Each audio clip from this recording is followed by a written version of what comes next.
Something vanished at 3:42 a.m. Not a person, not a place. Something far more invisible and far more essential. No alarm went off. No emergency broadcast interrupted the night. There was just a slow, spreading silence that crept across the digital world like fog over still water. And by the time anyone realized what was happening, 6 hours had already passed. 6 hours that would be studied, debated, and feared for decades to come. This is the story of the last 6 hours before the internet went silent. It begins, as most catastrophes do, quietly. At 3:42 a.m. on a Tuesday in November, a network engineer named David Hollis was finishing a double shift at a data routing facility outside Frankfurt, Germany. He was tired. Cold coffee, a blinking monitor throwing low-priority error codes, the kind dismissed 100 times a night. Except this time, the errors didn't stop. They multiplied. Within 4 minutes, his console was flooded with cascading failure alerts across 17 backbone nodes. He picked up the phone. His supervisor called her supervisor, and somewhere in that chain of calls, someone whispered a sentence that would echo through every emergency operations center on Earth before dawn. Something is eating the network. Nobody knew what it was yet, but they knew something was wrong on a scale that had no precedent.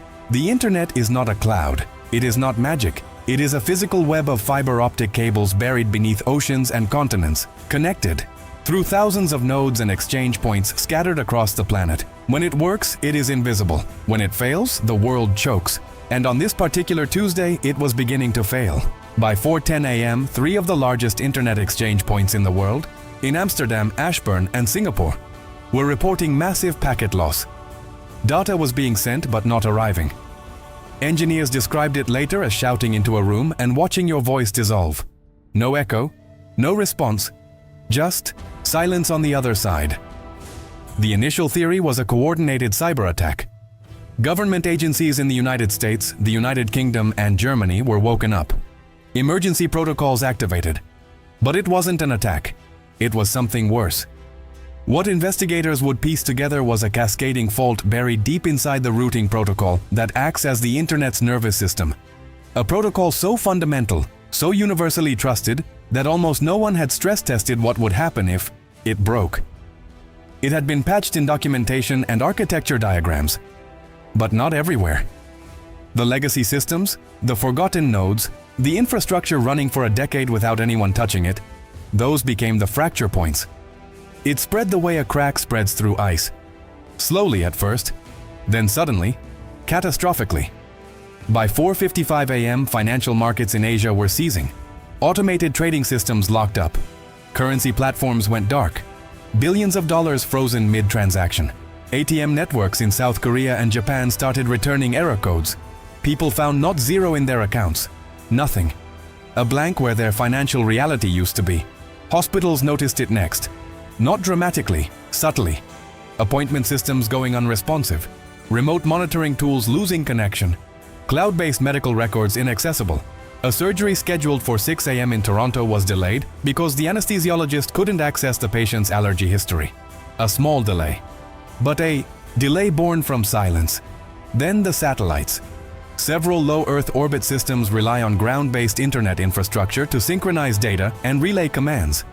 As the terrestrial network degraded, those synchronization windows started failing. GPS accuracy began drifting across Europe.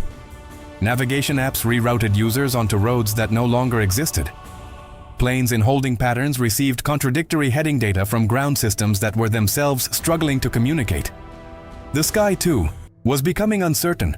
And still, most of the world was asleep. Most people didn't know yet. If you've ever felt drawn to the moments when civilization is tested, the events that don't make the news until it's already too late, then you understand why stories like this matter. Critical Tomorrow exists to explore exactly these edges.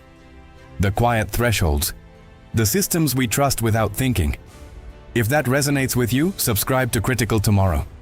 Because what happens next in this story is the moment silence stopped being technical and became deeply, terrifyingly human. By 5:30 a.m., the eastern United States was waking up and walking directly into confusion. Social media platforms loading partially, news websites timing out, people trying to check weather, email, messages, finding loading icons that spun and never resolved. The assumption was personal: my Wi-Fi, my phone. people restarted routers, called providers, and the providers, whose own systems were faltering, answered with automated messages that offered nothing. Forums still loading began filling with questions. Is the internet down for anyone else? What's happening? And then the tone shifted. Because when enough people ask the same question at the same time and no answer comes, fear fills the space where information should be. A woman in Ohio called her local police because she couldn't reach her elderly mother in Florida. A man in Boston reported his entire company had gone dark. A teenager in London sent an SMS to his local news station. 3 words. Is it over? He didn't mean his connection. He was 17. He had grown up in a world where the internet was not a tool but an atmosphere, the invisible medium through which his entire reality existed. Without it, he felt something he didn't have a name for. Not just inconvenience, something closer to erasure. And he wasn't alone. By 6:15 a.m., power grids in 3 regions of Europe were reporting instabilities. Smart grid management systems had lost contact with their routing infrastructure. Engineers weren't panicking because the lights were off.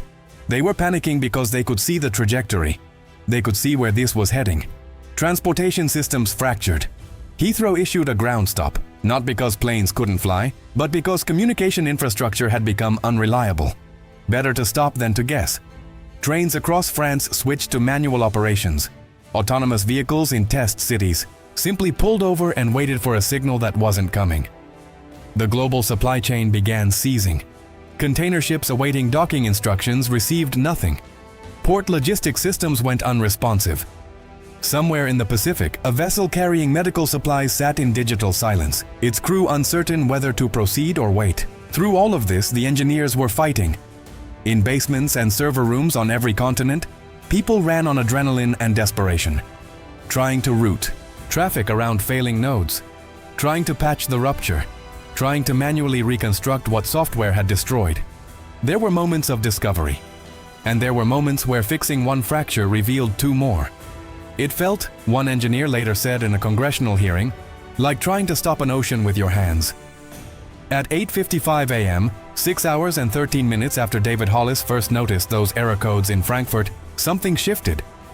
Engineers in 3 separate locations, working independently, simultaneously rerouted enough traffic through isolated nodes to stabilize the bleeding. Not a fix, a tourniquet. The network stopped collapsing. And slowly, painfully, it began to recover.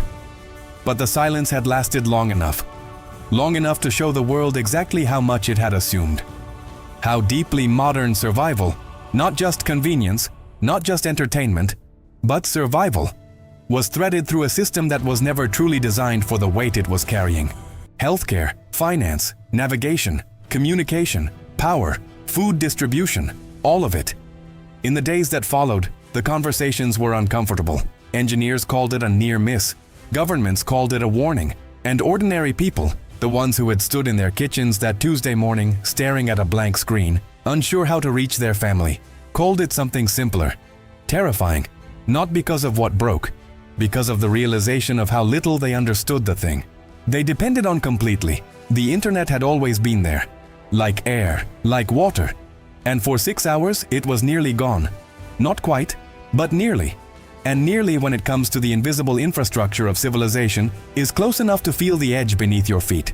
We talk about resilience, we talk about redundancy, we talk about fail-safes, but what Tuesday morning exposed was the gap between what we build and what we assume. Between the complexity of our systems and the simplicity of our trust in them. The question that lingers, the one without a clean answer, is not whether it could happen again. It's whether, next time, the tourniquet would arrive in time. Maybe the future doesn't collapse all at once. Maybe it doesn't announce itself with sirens. Maybe it arrives the way that Tuesday morning arrived, quietly, in the space between a warning and a response, in 6 hours of silence that said everything the systems could not.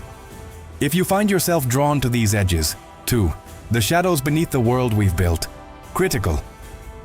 Tomorrow is where you belong. Every story we tell lives at that intersection of the possible and the terrifying. Subscribe, stay close, and keep asking the questions the headlines forget to ask. Because the next silence might not last just 6 hours.